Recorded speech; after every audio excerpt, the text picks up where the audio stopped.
if you like to play pool or know someone that likes to play pool and you're looking for a fun little weekend project to do in your shop, you can make one of these, a pool stick holder, or AKA a pool claw. As you can see, kind of looks like a claw.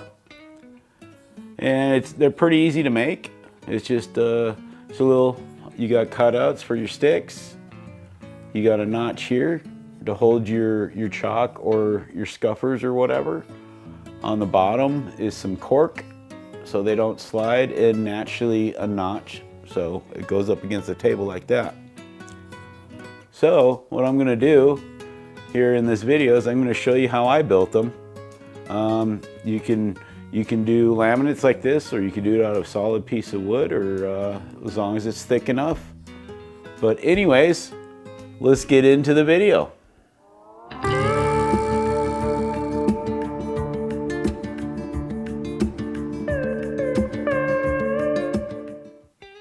So your first step is selecting your material, and whether you're laminating pieces together like this, or if you happen to have a big enough solid piece like this, the key things are the width, which on the large ones finished is 5 3/4. On the small ones, the finished width is 3 inches. You want to add a 1/4 inch to your overall width for your rough stock, and then the length on both of them is 5 1/2.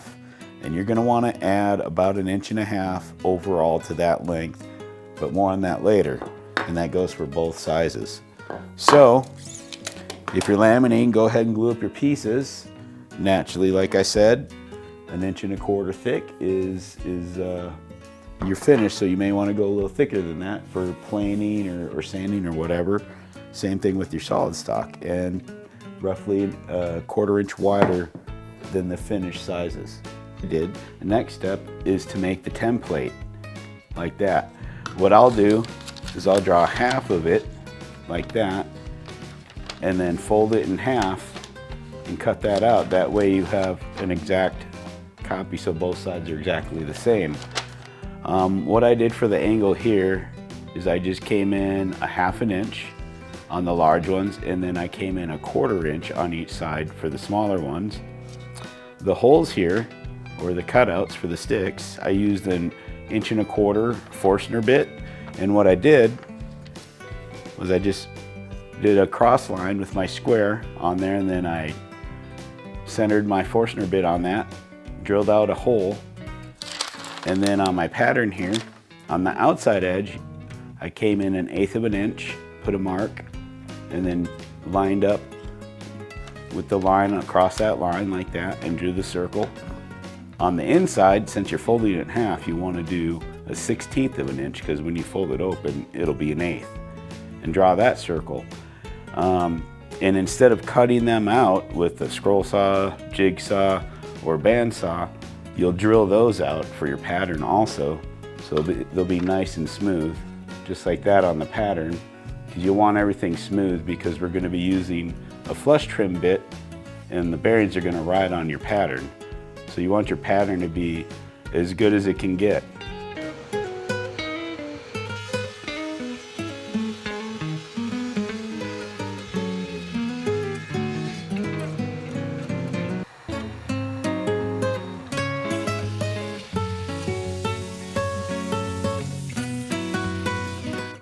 Now that we have a material cut roughly 1 1/2 inch longer than the 5 1/2 required, we can cut out the recess holder for the chalk and your scuffers and whatever you want to put in there.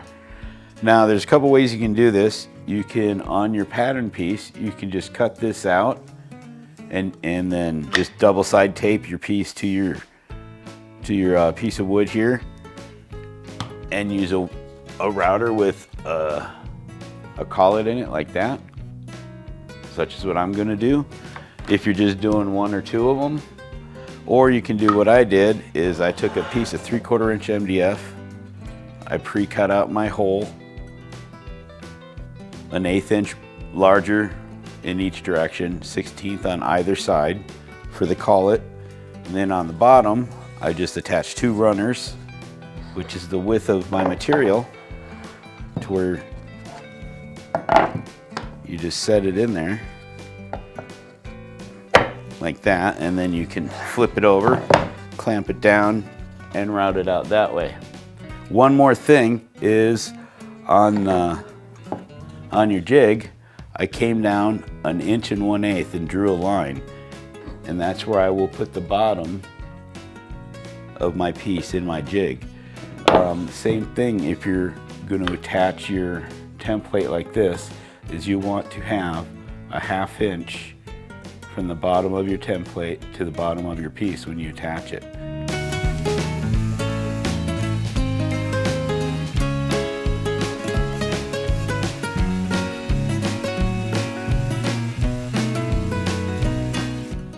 All right, so now that this is all cut out, looking good, the next thing we want to do is transfer our template pattern to our piece.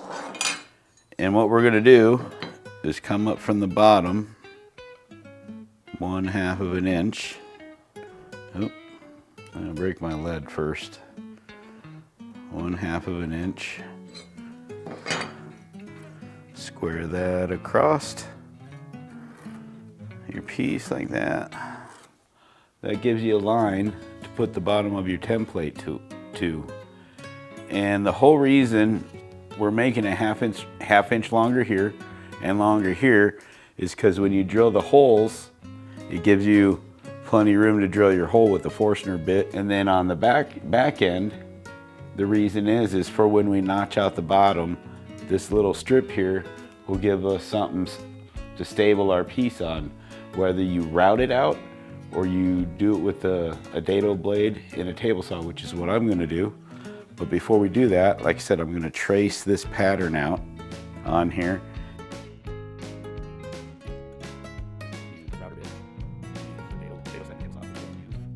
Now that we have our pattern transferred, we're gonna take that line there and transfer it around the starting point for when we start to do our notch going this way. Now, as far as the notch goes, we are looking at, it's 3/8 inch deep, and then coming down from the tips of the claw, I suppose that's what you want to call that, it's 1.25 inches. So that gives us our starting and stopping points, depending which way you go at it. I'm gonna run it through one way, then I'm gonna flip it around, run it through another way on the table saw, and then just slowly chip away at it.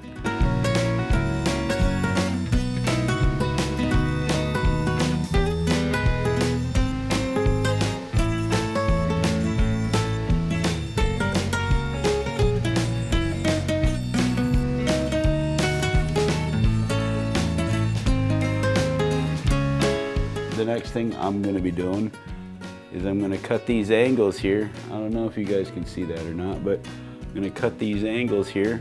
I'm going to cut them on the bandsaw. I'm going to get them close, and then I'm going to use my belt sander to get them right up to the line on both sides.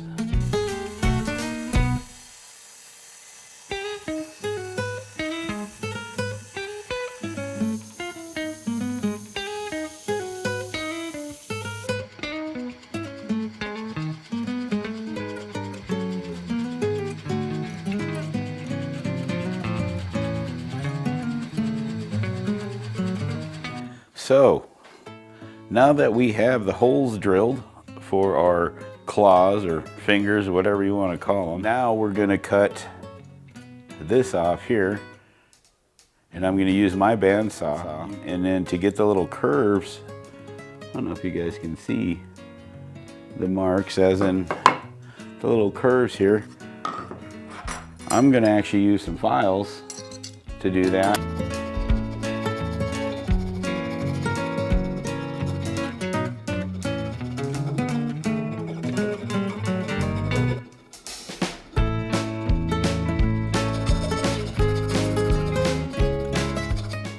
The next step is to cut off this excess, but before we do that, I'm not gonna cut anything. I'm gonna take my router and I'm gonna round over all this bottom edge. And to do that, I'm going to use my router table and my 1/16 inch round over bit. I'm also going to do that on the top after I cut this, but first things first.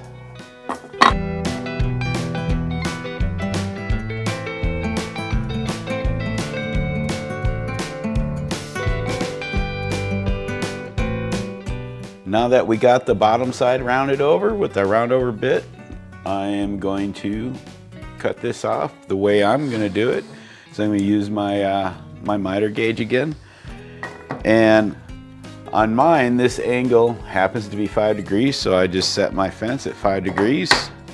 Boom. I'm going to line it up right there, and then we're going to cut it.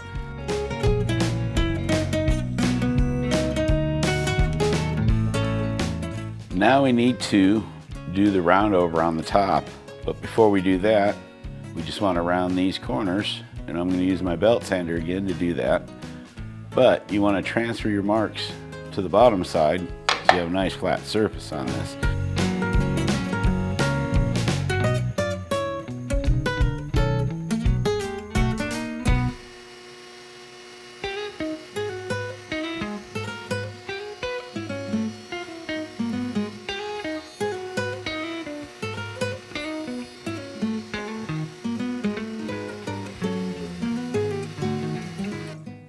Alright, we're in the final home stretch now. Almost done. The only thing we got to do is sand it, put our finish on it, and then put the cork backing on it.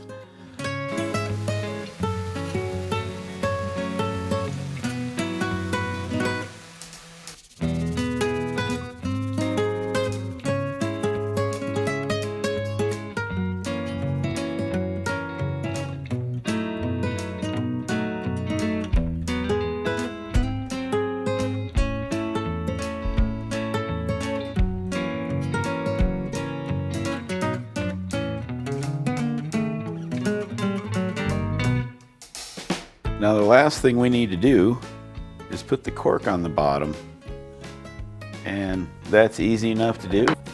So first thing you do, there's a couple ways you can do this, is you can just lay this down, and where's my pencil?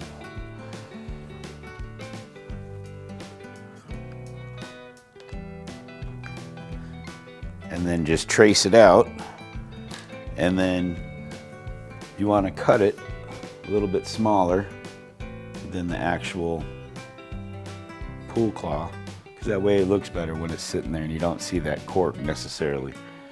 But in this instance, what I did is I made a template which is smaller than the pool claw itself, and I'm going to use this. So all I do is line it up with the edge,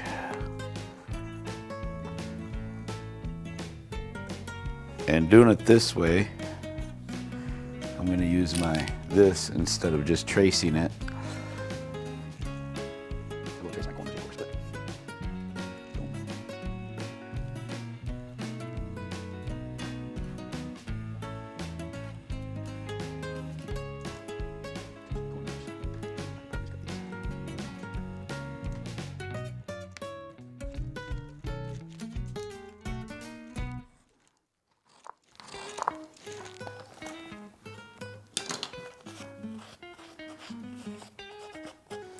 And if you're wondering what this cutout is, that's just so you can see my logo.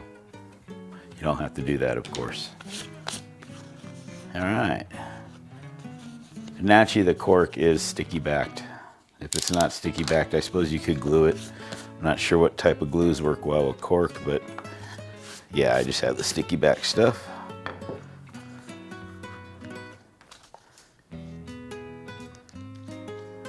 Test fit it real quick. Looks good. Clean up the edges. Like I said, it's cork, so you can just use your finger.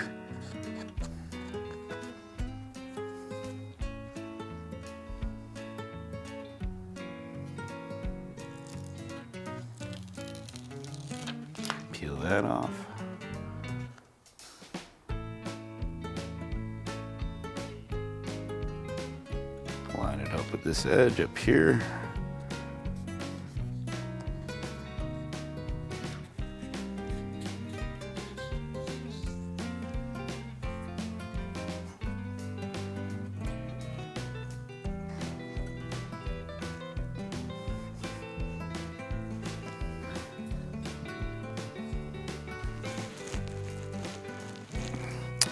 And there you go, right there. There's the pool claw. This one looks pretty cool. I actually like this one. But yeah, there you go. That's how you build a pool claw. And there it is in action. Your pool stick holder, or as they like to call them, a pool claw. Fun little weekend project for yourself or that pool lover that you know. Could be a present, maybe not, I don't know. It's up to you. All right, I hope you enjoy this video and y'all have a great day.